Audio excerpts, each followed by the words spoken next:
Ciao a tutti, sono Daniela, benvenuti sul canale In Cucina con Amore.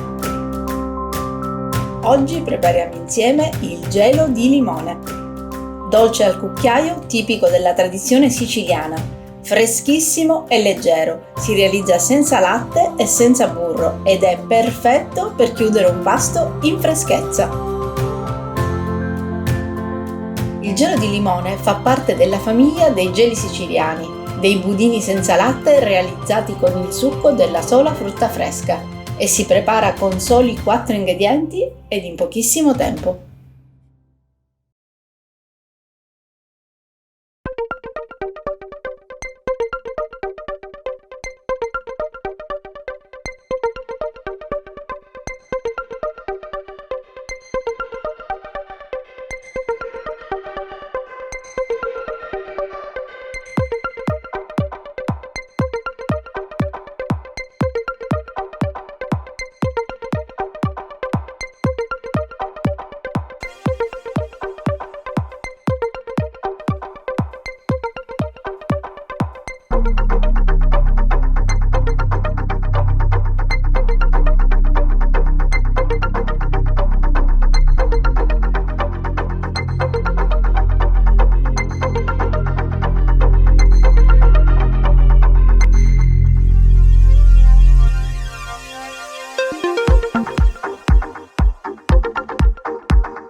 Ed eccolo qua, guarnito con scorzette candite di limone e foglioline di menta, da servire come autentico dessert genuino e dissetante.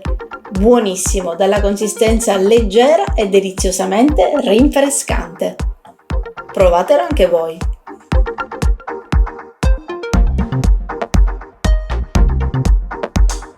Se il video ti è piaciuto lascia un like, iscriviti al canale e seguimi anche su Instagram e Facebook. Ciao e alla prossima video ricetta!